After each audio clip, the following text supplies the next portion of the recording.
صحیح بخاری کی ایک اور روایت میں ہے کہ یہ قصور کئی حضرات سے ہو گیا تھا، جن میں عمر بن الخطاب رضی اللہ عنہ بھی تھے، جنہوں نے عشاء کی نماز کے بعد اپنی اہلیہ سے مباشرت کر لی تھی۔ پھر دربار نبوت یعنی رسول اللہ کے پاس شکایتیں ہوئی اور یہ رحمت کی آیت نازل ہوئی۔ ایک روایت میں ہے کہ عمر رضی اللہ عنہ نے جب آ کر یہ واقعہ سنایا تو رسول اللہ نے فرمایا، عمر تم سے تو ایسی امید نہ تھی۔ اسی وقت یہ آیت اتری۔ ایک روایت میں ہے کہ ابو قیس رضی اللہ عنہ نے عشاء کی نماز کے بعد نیند سے بیدار ہو کر کھا پی لیا تھا اور صبح حاضر ہو کر رسول اللہ صلی اللہ علیہ وسلم کے پاس اپنا قصور بیان کیا تھا۔ مسند احمد کی روایت میں ہے کہ عمر رضی اللہ عنہ نے جب مباشرت کا ارادہ کیا تو بیوی صاحبہ نے فرمایا، مجھے نیند آ گئی تھی لیکن انہوں نے اسے بہانہ سمجھا۔ اس رات آپ دیر تک مجلس نبوی میں بیٹھے رہے تھے اور بہت رات گئے گھر پہنچے تھے۔ اور ایک روایت میں ہے کہ کعب بن مالک رضی اللہ عنہ سے بھی ایسا ہی قصور ہو گیا تھا، جیسا کہ مسند احمد میں ہے۔ ما کتب اللہ سے مراد اولاد ہے، بعض نے کہا ہے جمع مراد ہے، بعض کہتے ہیں لیلۃ القدر مراد ہے۔ قتادہ رحمہ اللہ کہتے ہیں مراد یہ رخصت ہے۔ تطبیق ان سب اقوال میں اس طرح ہو سکتی ہے کہ عموم کے طور پر سبھی مراد ہیں۔ جمعہ کی رخصت کے بعد کھانے پینے کی اجازت مل رہی ہے کہ صبح صادق تک اس کی اجازت ہے۔ سحری و افطاری کے متعلقہ مسائل۔ صحیح بخاری میں ہے کہ سہل بن سعد رضی اللہ عنہ فرماتے ہیں، پہلے من الفجر کا لفظ نہیں اترا تھا تو چند لوگوں نے اپنے پاؤں میں سفید اور سیاہ دھاگے باندھ لیے اور جب تک ان کی سفیدی اور سیاہی میں تمیز نہ ہوتی کھاتے پیتے رہے۔ اس کے بعد یہ لفظ اترا اور معلوم ہو گیا کہ اس سے مراد رات دن ہے۔ مسند احمد میں ہے کہ عدی بن حاتم رضی اللہ عنہ فرماتے ہیں کہ میں نے بھی 2 دھاگے سیاہ اور سفید اپنے تکیے کے نیچے رکھ لیے اور جب تک ان کے رنگ میں تمیز نہ ہوئی تب تک کھاتا پیتا رہا۔ صبح کو نبی صلی اللہ علیہ وسلم سے ذکر کیا تو آپ نے فرمایا، تیرا تکیہ بڑا لمبا چوڑا نکلا۔ اس سے مراد تو صبح کی سفیدی کا رات کی سیاہی سے ظاہر ہونا ہے۔ یہ حدیث بخاری اور مسلم میں بھی ہے۔ مطلب رسول اللہ کے اس قول کا یہ ہے کہ آیت میں تو دھاگوں سے مراد دن کی سفیدی اور رات کی تاریکی ہے، تو اگر تمہارے تکیے کے نیچے یہ دونوں تاریکی اور سفیدی آ جاتی ہوں تو گویا اس کی لمبائی مشرق مغرب تک ہے۔ صحیح بخاری میں یہ تفسیر بھی روایتاً موجود ہے۔ بعض روایتوں میں یہ لفظ بھی ہیں کہ پھر تو تم بڑی لمبی چوڑی گردن والے ہو۔ بعض لوگوں نے اس کے معنی بیان کیے ہیں کہ کن ذہن ہے، لیکن یہ معنی غلط ہے، بلکہ مطلب دونوں جملوں کا ایک ہی ہے، کیونکہ جب تکیہ اتنا بڑا ہے تو گردن بھی اتنی بڑی ہوگی، واللہ عالم۔ صحیح بخاری میں عدی رضی اللہ عنہ کا اسی طرح کا سوال اور آپ کا اسی طرح کا جواب تفصیلاً موجود ہے۔ آیت کے ان الفاظ سے سحری کھانے کا مستحب ہونا بھی ثابت ہوتا ہے، اس لیے کہ اللہ تعالیٰ کی رخصتوں پر عمل کرنا اللہ کو پسند ہے۔ صحیح بخاری کی روایت میں ہے اللہ کے رسول نے فرمایا کہ سحری کھایا کرو، اس میں برکت ہے۔ ہمارے اور اہل کتاب یعنی یہود و نصارہ کے روزوں میں سحری کھانے ہی کا فرق ہے، یعنی یہود و نصارہ سحری نہیں کرتے ہیں اور ہم سحری کرتے ہیں۔ سحری کو دیر کر کے کھانا چاہیے، ایسے وقت کے فارغ ہونے کے کچھ ہی دیر بعد صبح صادق ہو جائے۔ انس رضی اللہ عنہ فرماتے ہیں کہ ہم سحری کھاتے ہی نماز کے لیے کھڑے ہو جایا کرتے تھے۔ اذان اور سحری کے درمیان اتنا ہی فرق ہوتا تھا کہ 50 آیتیں پڑھ لی جائیں۔ یہ روایت صحیح بخاری کی ہے۔ سنن نبی داؤد کی حدیث سے ثابت ہے کہ رسول اللہ نے سحری کا نام مبارک غذا رکھا ہے۔ مسند احمد وغیرہ کی حدیث میں ہے کہ حذیفہ رضی اللہ عنہ فرماتے ہیں کہ ہم نے رسول اللہ کے ساتھ سحری کھائی، ایسے وقت کہ گویا سورج طلوع ہونے والا ہی تھا۔ لیکن اس میں ایک راوی عاصم بن ابی النجود منفرد ہیں اور مراد اس سے دن کی نزدیکی ہے، جیسے فرمان باری تعالی ہے فَإِذَا بَلَغْنَ أَجَلَهُنَّ، یعنی جب وہ عورتیں اپنے وقت کو پہنچ جائیں۔ مراد یہ ہے کہ جب عدت کا زمانہ ختم ہو جانے کے قریب آ جائے۔ یہی مراد اس حدیث میں بھی ہے کہ انہوں نے سحری کھائی اور صبح صادق ہو جانے کا یقین نہ تھا، بلکہ ایسا وقت تھا کہ کوئی کہتا تھا صبح ہو گئی، کوئی کہتا تھا نہیں ہوئی۔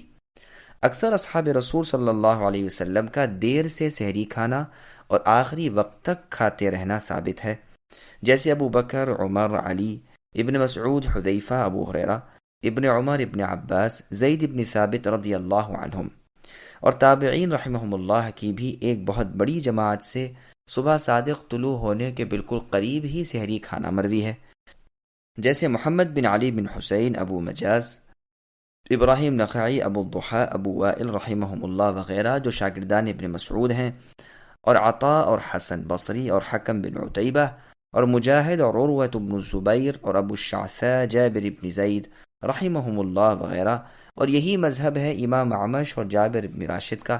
اللہ تعالیٰ ان سب پر اپنی رحمت نازل فرمائے۔ ہم نے ان سب کی اسناد اپنی مستقل کتاب الصیام میں بیان کر دی ہیں، واللہ اعلم۔ ابن جریر رحمۃ اللہ علیہ نے اپنی تفسیر میں بعض لوگوں سے یہ بھی نقل کیا ہے کہ سورج کے طلوع ہونے تک کھانا پینا جائز ہے، جیسے غروب ہوتے ہی افطار کرنا، لیکن یہ قول کوئی اہل علم قبول نہیں کر سکتے کیونکہ نص قرآن کے خلاف ہے۔ قرآن میں خید کا لفظ موجود ہے۔ بخاری اور مسلم کی حدیث میں ہے کہ رسول اللہ صلی اللہ علیہ وسلم نے فرمایا، بلال رضی اللہ عنہ کی اذان سن کر تم سحری سے رک نہ جایا کرو، وہ رات باقی ہوتے ہوئے اذان دیا کرتے ہیں، تم کھاتے پیتے رہو جب تک عبداللہ ابن ام مکتوم رضی اللہ عنہ کی اذان نہ سن لو، وہ اذان نہیں کہتے جب تک فجر طلوع نہ ہو جائے۔ مسند احمد میں حدیث ہے کہ رسول اللہ صلی اللہ علیہ وسلم فرماتے ہیں کہ وہ فجر نہیں جو آسمانوں کے کنارے میں لمبی پھیلتی ہے، بلکہ وہ جو سرخی والی اور کنارے کنارے ظاہر ہونے والی ہوتی ہے۔ ترمذی میں بھی یہ روایت ہے، اس میں ہے کہ اس پہلی فجر کو جو طلوع ہو کر اوپر کو چڑھتی ہے دیکھ کر کھانے پینے سے نہ رکو، بلکہ کھاتے پیتے رہو یہاں تک کہ سرخ دھاری پیش ہو جائے۔ سنن ابی داؤد کی ایک حدیث میں ہے، صبح کاذب اور اذان بلال رضی اللہ عنہ کو ایک ساتھ بھی بیان فرمایا ہے۔ ایک اور روایت میں صبح کاذب کو صبح سفیدی، صبح کے ستون کی مانند بتایا گیا ہے، اور بخاری کی روایت میں اس پہلی اذان کی جس کے مؤذن بلال رضی اللہ عنہ تھے، یہ وجہ بیان کی ہے کہ وہ سونے والوں کو جگانے اور نماز تہجد پڑھنے والوں کو لوٹانے کے لیے ہوتی ہے۔ فجر اس طرح نہیں ہے جب تک اس طرح نہ ہو، یعنی آسمان میں اونچی چڑھنے والی نہیں بلکہ کناروں میں دھاری کی طرح ظاہر ہونے والی۔ طبرانی کی ایک حدیث میں ہے، فجر دو ہیں، ایک تو بھیڑیے کی دم کی طرح ہے، اس سے روزے دار پر کوئی چیز حرام نہیں ہوتی، یعنی کھانا پینا جماع وغیرہ۔ ہاں وہ فجر جو کناروں میں آسمان کے ظاہر ہو، وہ نماز صبح کا وقت ہے اور روزے دار کے کھانے پینے کو موقوف کرنے کا۔ ابن عباس رضی اللہ عنہما فرماتے ہیں، جو سفیدی آسمان کے نیچے سے اوپر کو چڑھتی ہے اسے نماز کی حلت اور روزے کی حرمت سے کوئی سروکار نہیں، لیکن وہ فجر جو پہاڑوں کی چوٹیوں پر چمکنے لگتی ہے وہ کھانا پینا حرام کرتی ہے۔ عطا رحمہ اللہ سے مروی ہے کہ آسمان میں لمبی لمبی چڑھنے والی فجر کے وقت کی روشنی نہ تو روزہ رکھنے والے پر کھانا پینا حرام کرتی ہے، نہ اس سے نماز کا وقت ہونا معلوم ہو سکتا ہے، نہ حج فوت ہوتا ہے، لیکن جو صبح پہاڑوں کی چوٹیوں پر پھیل جاتی ہے یہ وہ صبح ہے کہ روزے دار کے لیے سب چیزیں حرام کر دیتی ہے اور نمازی کے لیے نماز حلال کر دیتی ہے اور حج فوت ہو جاتا ہے۔ ان دونوں روایتوں کی صحیح سند ہے اور بہت سے سلف سے یہ منقول ہے، اللہ تعالیٰ ان پر اپنی رحمت نازل فرمائے۔ حالت جنابت میں روزہ رکھنا، چونکہ جماع اور کھانے پینے کا آخری وقت اللہ تعالیٰ نے روزہ رکھنے والے کے لیے صبح صادق مقرر کیا ہے، اس سے اس مسئلے پر استدلال ہو سکتا ہے کہ صبح کے وقت جو شخص جنبی اٹھا وہ غسل کر لے اور اپنا روزہ پورا کر لے، اس پر کوئی حرج نہیں۔ سلف و خلف کے جمہور علماء رحمہم اللہ کا یہی مذہب ہے۔ بخاری اور مسلم میں عائشہ اور ام سلمہ رضی اللہ عنہما ام المؤمنین سے روایت ہے کہ رسول اللہ صلی اللہ علیہ وسلم رات کے وقت جماع کرتے، صبح کے وقت جنبی اٹھتے یعنی حالت جنابت میں، پھر غسل کر کے روزے سے رہتے۔ آپ کا یہ جنبی ہونا احتلام کے سبب نہ ہوتا تھا۔ ام سلمہ رضی اللہ عنہ والی روایت میں ہے، پھر آپ نہ افطار کرتے تھے نہ قضا کرتے تھے۔ صحیح مسلم میں عائشہ رضی اللہ عنہ سے روایت ہے کہ ایک شخص نے کہا، اے اللہ کے رسول، میں صبح نماز کے وقت آ جانے تک جنبی ہوتا ہوں، تو کیا پھر میں روزہ رکھ لوں؟ آپ نے فرمایا، یہی بات میرے ساتھ بھی ہوتی ہے اور میں روزہ رکھتا ہوں۔ اس نے کہا، اللہ کے رسول، ہم تو آپ جیسے نہیں، اللہ تعالیٰ نے آپ کے تو سب اگلے پچھلے گناہ معاف فرما دیے ہیں۔ آپ نے فرمایا، اللہ کی قسم، مجھے تو امید ہے کہ میں تم سب سے زیادہ اللہ تعالیٰ سے ڈرنے والا اور تم سب سے زیادہ تقوی کی باتوں کو جاننے والا ہوں۔ مسند احمد کی ایک حدیث میں ہے کہ جب صبح کی اذان ہو جائے اور تم میں سے کوئی جنبی یعنی حالت جنابت میں ہو تو وہ اس دن روزہ نہ رکھے۔